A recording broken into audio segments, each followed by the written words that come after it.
This is the Sick'em Podcast, powered by Rogue Media Network. The Sick'em Podcast is a production of Baylor Athletics. Now, here are your hosts, Katie Smith and the voice of the Bears, John Morris. Hi, everybody, and welcome to this week's Sick'em Podcast, powered by Rogue Media Network. We are glad you are with us this week. Happy March, spring break next week for some. It is March, Katie. Wow. Here we go. A lot of folks think, what do you think of March? March Madness. March Madness. I was like, oh, geez. Yeah. Oh, geez. Spring. What do I think of? Yeah. But there are other sports, a ton of other sports going strong here at Baylor. One of those we'll talk about today. Acrobatics and Tumbling. Yes, our very own Felecia Mulkey joining us. She's very busy, but thank you so much for taking the time, Fee, to come on over. Absolutely. Happy to be here. We are glad you're here. This is, with Katie and I, it's friendly fire. It's not like maybe some other podcast you might be on. Okay? Okay, well, I'm pretty friendly. Snarky, and I'm a hothead. So I we'll love see. it. We'll see I love what That's happens. great for viewership. I've heard that about you. Maybe all-time record numbers with the snarky Fee Mulkey. Oh, that could be the tagline of the podcast. Let's do that for her title. Thanks for being with us. Season off to a great start, 3-0, and you're headed to Oregon next week. Yes, we are very excited. It's our little spring break trip, so we're going to see them next Wednesday, and we had a meet a week there the first few weeks, which is always a challenge. So we've had a couple of weeks to kind of fine-tune some things, so we're excited. Yeah, and so with Oregon, is it pretty every other year that y'all go back and forth of host versus going to travel to Oregon? You know, ever since we created the sport, we kind of there were 6 of us across the country, 6 schools, and so we've been really collaborative. And in an effort to make sure that we're taking care of each other, Oregon and Baylor, up until this point, every year does a home and away each year. So we go there and they come here every year. That's right. And with Quinnipiac, we go every other year. So. Okay. I love that because Oregon's great competition. I love going back up there and seeing my buddies too. And the food there is good. I always talk about the food.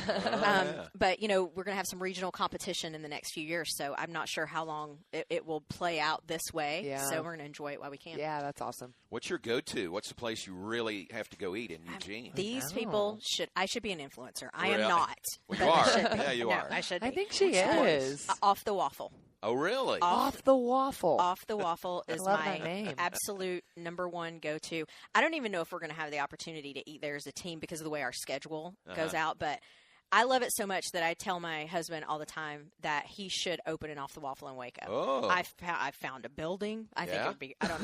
I don't know if they franchise, but that's my favorite. And then the other place up there, which I also wish would come here, is called Cafe Yum. And it's kind of like it's fast food, but it's not fast food. It's healthy, and I do force my team to go there. So, Ooh, Cafe Yum and Off the Waffle. Yeah. I'm stuck on Off the Waffle, probably just because of the name. But is it a like specialty waffle? Like what's better than a Waffle House? Because that's polarizing. You would not need with these waffles. You would, in my opinion, you do not need syrup. So they're like I think they're called. I'm probably going to butcher this, but.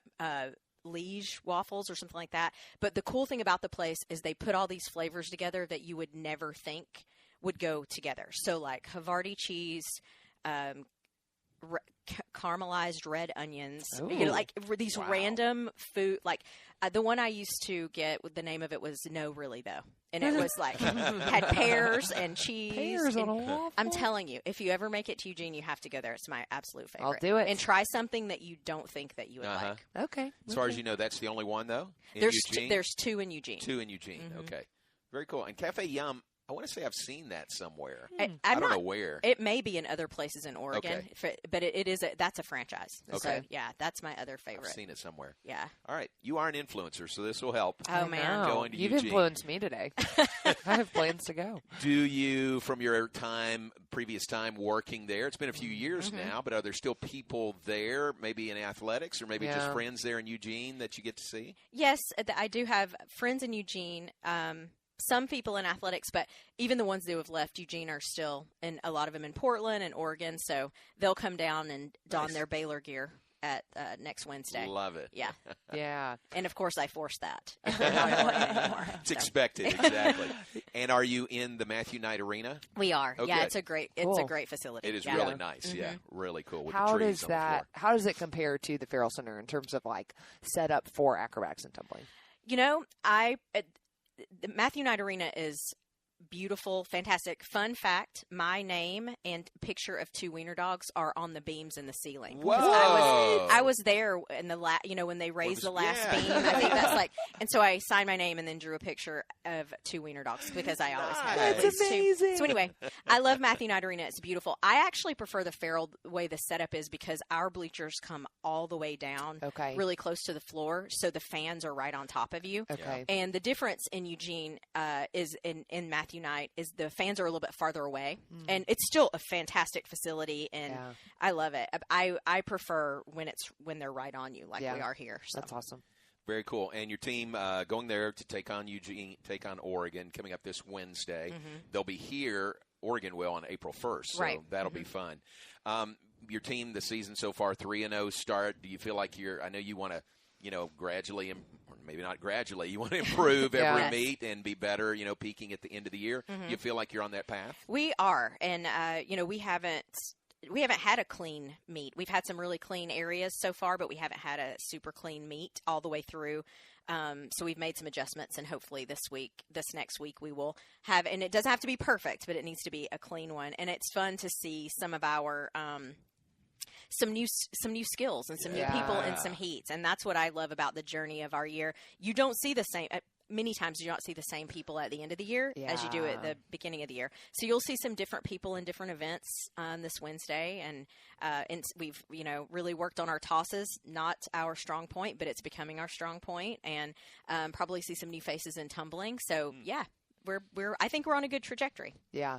So without giving away all of your secrets, when you're competing against someone like Oregon back-to-back months, how many changes do you or them, just in the nature of the sport, make in between those 2 competitions? Well, it just depends on where our weak areas are. So where we can gain the most points are in tumbling. So we have better start values than a lot of schools. So maintaining those start values and then upping execution. So if that means changing in individuals who will get a better execution score, kind of like that. And then you can also take your score up in team event a little bit, but it's this kind of balance of how high do you take your start value versus what execution deductions you're going to get, and is it worth it to go up?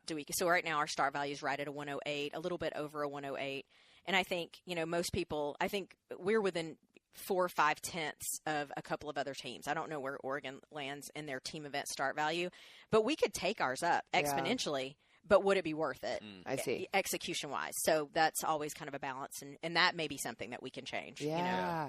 I'm always fascinated by the strategy behind acrobatics and tumbling, and I can confidently say there's no one in the country, in the world, that can explain it better than Fee. Right. I love that. I'm like, who better? Best possible guest to address that here. Is that fun for you? Is that a challenge? That's my favorite part. Yeah, it really is, isn't it? I do. I love that part. I like the problem solving and figuring it out on the back end. And then with that, and this is the cheesy part, but I really love watching like the athletes grow and getting into these different things. And I'll Allie Joswick, who has been on our team, she's her junior year. She had an injury. I think the end of her freshman year. I can't remember exactly when it was, but she's coming back. And to see her kind of grow into and I don't know if she'll compete in certain events on Wednesday, but her trajectory is just like, she's going to bring our start value up, just with the things that she can do. So that's the other thing is like, okay, we had an injury at the Trine meet, which pulled one of our tumblers out. And then it's problem solving. Like, okay, how can we, where are we going to look in our bench to bring the start value back? Yeah. Allie Joswick is like stepping up in all of these different places, as are several other athletes. So that's always telling in the year when you can fill a spot like that, and we're going to need to fill it when we go up on Wednesday. Yeah. You mentioned Allie being such a key student athlete for you. Are there other student athletes that you kind of rely on for leadership this year, and who might those be? Oh man. Well, they all lead in different ways. So there's some, and so we purposefully do not name captains. I never name captains. Oh, interesting. Because, I think I can say this, John would have to be careful saying this, but I can say it. With a group of 42 women, I do not like to draw lines in the sand and say, okay, you're the captain and you're not the captain, because it could just get odd, even with the best humans in the world. So we just let the leaders emerge where they emerge. Cool. And so we have leaders at practice who they may be verbal. And they, like yesterday at practice, one of my sophomores, I think she's sophomore, said, "Can we talk? Can I talk to the team?" And I said, "Pull them in." And so she's a verbal leader. I heard a couple of other athletes speaking up to the group, and I stood back and let them do it because they can say things to each other that I can't. So let them say it, right? And then there's athletes that lead by example and just work their tails off, and maybe they don't feel comfortable being verbal, but they can lead by example. So I hesitate to go, oh, well, this is our leader this year, and we just have a really strong leadership group, an upperclassmen group, and that are empowering the freshmen to lead as well, which I think that's a very important part of leadership on a team, when they're comfortable, looking to the freshmen and allowing them to lead verbally or allowing them to lead, by example. So, I say it all year, they're very chill, and they're also just really selfless. The upperclassmen are selfless. And so, I mean, if you threw some names out, I think one of our loudest, literally, and she will not be mad at me saying this, she will smile, that gorgeous, huge smile she has. Mariah Polk is a loud verbal leader on our team. She's very well respected. She's a sophomore. Okay. Very well respected. Wow. And just works her, backs it up by just working her tail off. Riley Chimwala speaks when she needs to, leads by example, speaks when she needs to, and when she speaks, everybody listens. Kristen McCain is a junior and very much leads by example, but then if she needs to speak up, she does. And we just have the leaders on the team are very well respected, so I think it's easy to follow when you have leaders like that, I've heard Coach Drew say for years the best teams he's had are player-led teams. Sound like you've got that going. We do. And, I'm very careful about that because I'm a firm believer in you either create it or allow it. So while I let them lead verbally and they lead verbally and they lead by example and we follow their little dynamic, on this end on the other side, I'm making sure I set the standard, because if I were to just let them do it all, I would be allowing a culture, and I'm unwilling to do that. So I want to create a culture. So we set the standards, we set our expectations, and then we let them lead each other within that mindset. And so that's our philosophy. And it's working out so far. Yeah. We'll see. Yeah, it sounds like it is. So incredible student-athlete leaders, but then also you have a great staff around you. Tell us a little bit about your assistant coaches, director of ops. So assistant coach Kelsey Rowell has been here. I think this is her 8th year because it's my 9th, which feels really weird.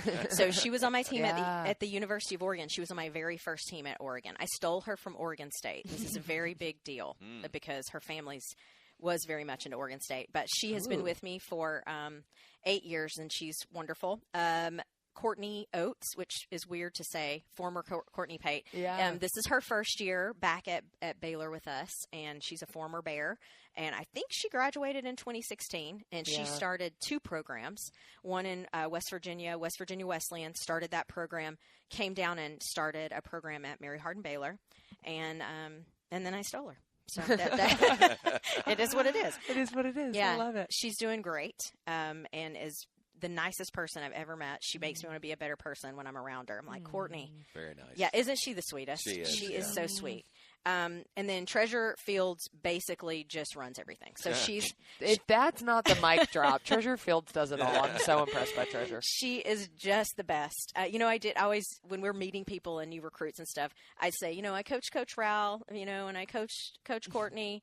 I didn't coach Treasure, but I coached her coach. So we're all related. So that's cool. Treasure was actually a student athlete at Concordia University of Wisconsin. That's where she graduated from as an acro athlete. And then she started the program at West Liberty University in West Virginia. And then I also stole her.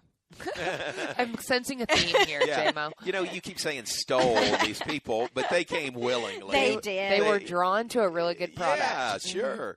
And really speaks to your coaching tree, which continues to just flourish, doesn't it? It is. I'm surprised. What's really surprised me is this year, because I had 4 or 5 step into the coaching realm this year that I had no idea. Like Cam Bryant, I knew she was headed for coaching, but Maddie Cruz is the head coach out at Chowan University. Alexis Folks, head coach at Barton College. Then you have Rafi Scotto. It doesn't feel right. Raffaella. I always called her what her mom called her. Rafi Scotto is the head coach at UMHB, assisted by Kate Puentes. Wow. And then Cam Bryant is the head coach at Texas Lutheran, assisted by Sophia Ronnie. Wow. That's cool. And it was so UMHB competed against TLU the other day. Oh, so it was the cutest thing. I don't know if you saw. Great. I'm not much on social media, but I did post about that. I love that. Yeah, we got to go back and look. Yeah. So are any of those programs ones where they are starting the program? Yes. Okay. So Cam Bryant started from scratch. So this is their very first year in competition. She's doing great. Rafi inherited a program, and she's doing wonderful. Sometimes that's harder, honestly. Really? Walking in, and she did walk into where Courtney Oates was, so she walked into a good situation. But it's always weird to walk into a set culture. So she's doing really well. Alexis Folks is starting a program at Barton, and Maddie Cruz inherited a program that had been there, but is pretty much starting from scratch with recruiting. So they're doing. All of them are doing so well. And the hardest part of this, because you come out of the sport and you think, oh, I can coach this. And they totally can when they're the skills. But you forget. I always tell them, like, practice is like maybe 10% of this. There's so much they don't see. More. Right, so it's a huge learning curve, but they're doing well. Yeah, that's really cool. Felecia Mulkey, our guest on the Sikkim podcast, powered by Rogue Media Network. I've had the privilege of calling games, telling stories about Baylor athletics for a long time. Storytelling is an art, and there's a network in town doing just that. Rogue Media Network has produced over 80 original podcasts and shows ranging from comedy, true crime, business, and sports. If there's a story to tell, Rogue Media Network is telling it. You can find this podcast and all the other great Rogue Media Network shows on Spotify, on Apple, on YouTube, or anywhere you listen to podcasts. And Coach Fee, we have a gift for you. Okay. We don't often have gifts for our guests. I'm not sure I've ever seen a gift, so I'm really on the edge of my seat here. I'm a bit nervous. This will be a surprise to both of you. You mentioned, and this will lead into the gift giving, you mentioned your team is very chill this year. What's the term you used with us when you were on the coaches show? Did I said chill? Did I say peaceful? Peaceful. Yes. That's it. That's what I remember. Yes. Nice. Yeah. So that's how she described her team as very peaceful. Isn't that great? I love So we should go to the Eagles and peaceful, easy feeling right now.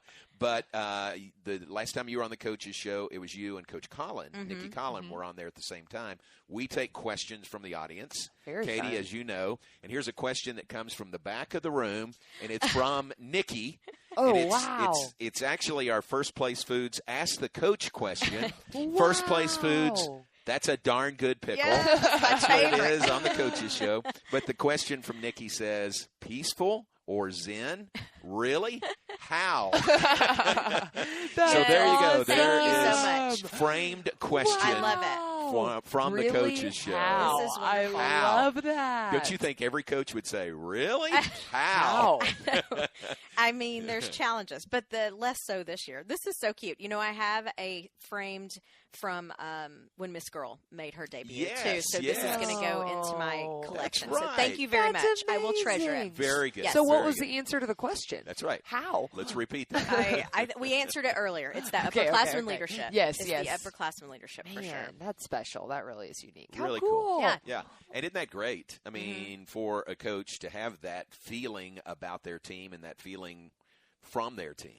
Yeah, this is a special year, and all of them are special. Everybody goes, well, what's been your favorite? It's like a chapter. Each year is like a chapter in a book, and they all have their own story. They all have their own journey. They all have their own challenges, and this one does as well. This one is just different than before, and I'm really grateful for the upperclassmen and the freshmen too, because to have a good team, you have to have great leaders, but you also have to have people who are willing to follow, even if they are also leaders, and we just have a really great group of humans doing that this time. Yeah, obviously such a history of national championships with this program. But when you think about the specific characteristics of this like peaceful Zen team, how do you think as you guys get into, more postseason and national championship runs, like how do you think that will help your team?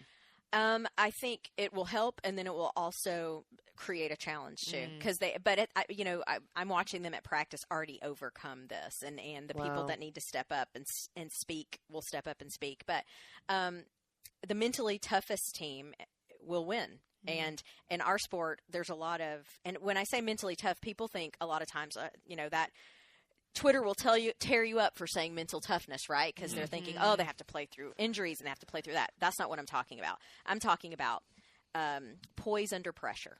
And I like that. that's what wins championships, in my opinion, in any sport, is poise under pressure.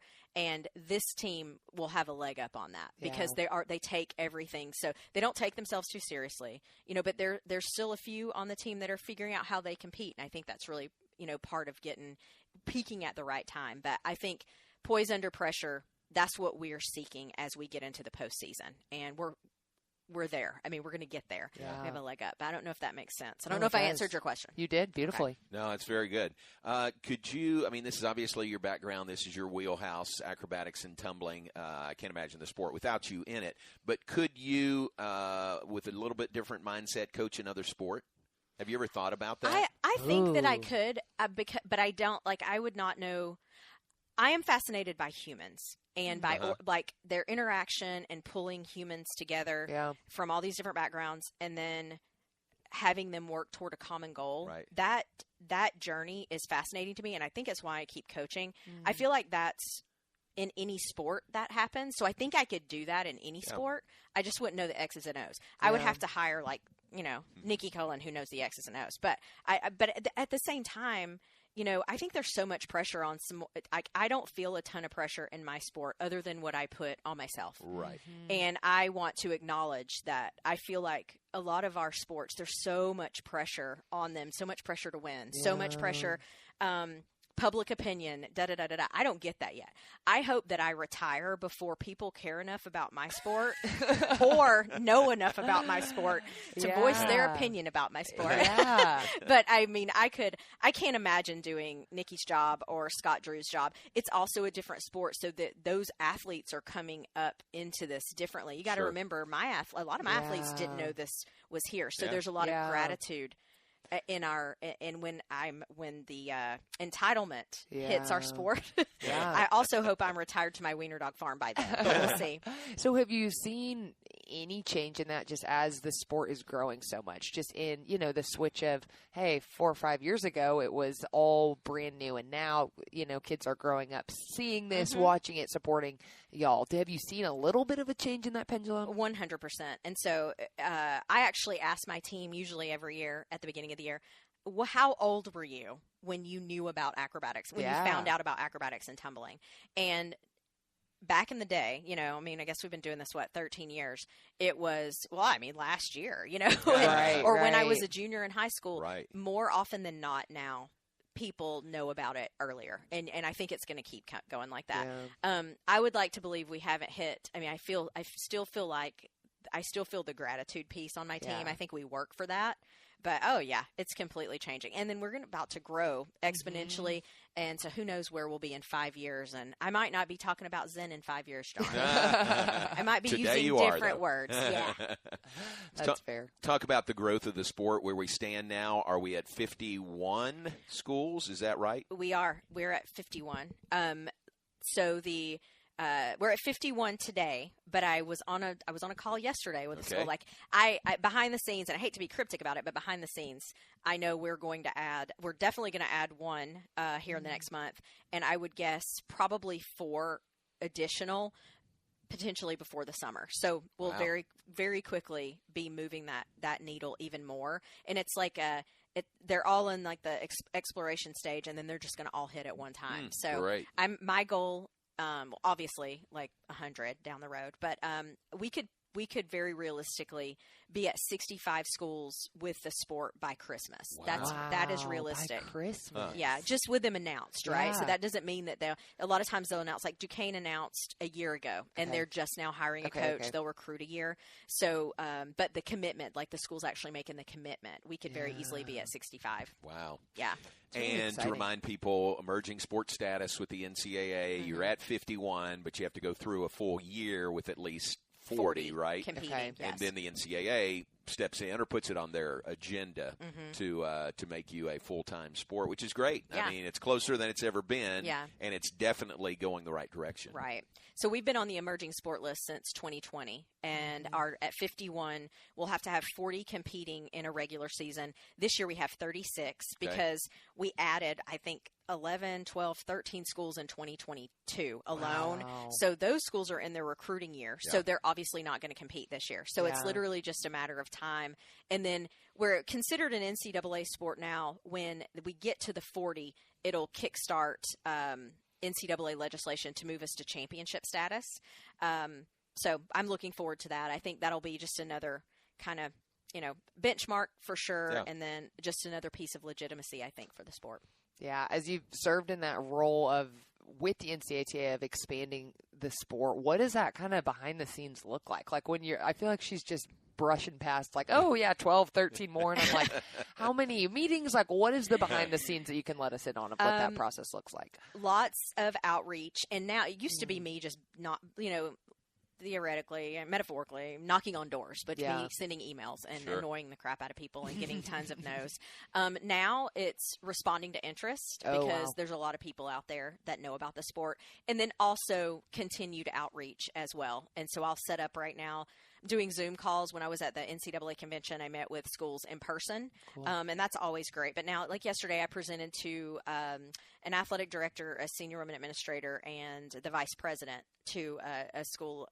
And it's basically in the proposal phase. And if it is approved, they will announce within the next 2 months, hire a coach by July 1, give a year to recruit. Like it moves like that. So it seems fast. Yeah. So it's about an hour on the phone here or there, just, zooming in and creating relationships. And, really some of these schools we deal with, I have dealt with for years. Like one has kind of surfaced again that I'm super excited about because I get to know these administrators and they're my buddies. And I'm like, I have so much respect for them and was so excited because I talked to this school before COVID and they resurfaced again. And I was like, oh, man, I'm so glad you're back in my orbit because I know when they start the sport, they're going to do it the right way. And really excited about their region growing. And hopefully that'll be one of the ones we're talking about really soon. Yeah. And Janelle Cook with the NCATA, I get emails from her regularly, announcing new schools and just things moving forward. Things are going so well. I mean, everything is so positive. Yes, and we hope to keep it that way. I'm always like, knock on wood. Right, but everything. Right. I think it's going well because we've done the right things for the right reasons, and we've created it in a way that's a true opportunity for student athletes. It truly meets an interest and abilities, and it really does add something to these schools that are adding. And I always, it's a win-win. Like the universities, you will add a sport for Title IX, or maybe they're an enrollment-driven university, and so this is a large roster, and that's wonderful, and that's the reason they're adding it. But on the flip side of that, they're like changing lives because these 40-plus women get the opportunity to compete. So it's really cool to see it. It's the right thing for the right reasons, and it's a win-win on both ends. Yeah, really impactful work, and it is so cool to me to hear just kind of the updates as you do this, and it's like, this is on top of her full-time job as a head coach at a national championship school. Yeah. So continue to be so impressed by Fee. And let's make this point. We couldn't go through the whole podcast without saying, for the record, there have been 11 national championships won in the sport, in the history of the sport, in acrobatics and tumbling. Felecia Mulkey has been the coach of all 11 of those schools. That was 4 at Oregon and now 7 here at Baylor with the COVID year when you were number 1 and there was no national championship. So you're going for number 12 in a row, number 8 at Baylor this year. Yeah. Just for the record. Well, that just really just makes me old. No, you're real old. No. It's weird to think about. I feel like I just got here yesterday. Yeah. And but I'm excited, and we're gonna keep trying to win. I want to keep trying to grow the sport. Let's win when we have 100 teams. And we keep growing it, and we keep sending these coaches out into the world, and we keep expanding these opportunities. And then I put my Baylor hat back on, and I'm like, okay, but let's win. Let's try. You balance both of those really, really well. Yeah. You want the sport to grow, but you want Baylor to be right where it is, right at the top as we continue. Well, it's great to visit with you. Have a good trip to Oregon next week. Go to Off the Waffle. Shout out Off the Waffle in Eugene, and Cafe Oregon. Yum. Don't leave Cafe Yum out. So that'll be great. Thanks for your time. We appreciate it. Thank you for having me, and thank you for my gift. There you go. Have you been looking for a new podcast to listen to? Are you interested in true crime, funny one-star reviews, or inspiring stories? What about the history of Waco or the famous people who have lived and worked here? All these and more are produced by Rogue Media Network. There are over 80 different shows, including this one, with more coming all the time. If there's a story to tell, Rogue Media Network is telling it. Watch on YouTube or listen now wherever you get your podcasts. I love the bio of Fee on the Baylor website. Oh, my goodness. Just listen, this says it better than I could say it. A transcendent leader on the forefront of the growing sport of acrobatics and tumbling. I mean, that is exactly it, and maybe even still an understatement somehow, even yeah. as poetically as that is That's written. True, but that is so cool. So we appreciate Fee and appreciate her heart for Baylor and her heart for the sport also. And really fun to visit with her. Yes, the more time I get to spend with Fee Mulkey, the better. It's so good, I love that she came by to see us today. All right, that's our Sick'em podcast powered by Rogue Media Network. For Coach Felecia Mulkey, for Katie Smith, I'm John Morris. We appreciate you being with us. We'll talk to you next week with another edition of the Sick'em podcast. You've been listening to the Sick'em podcast powered by Rogue Media Network. The Sick'em Podcast is a production of Baylor Athletics.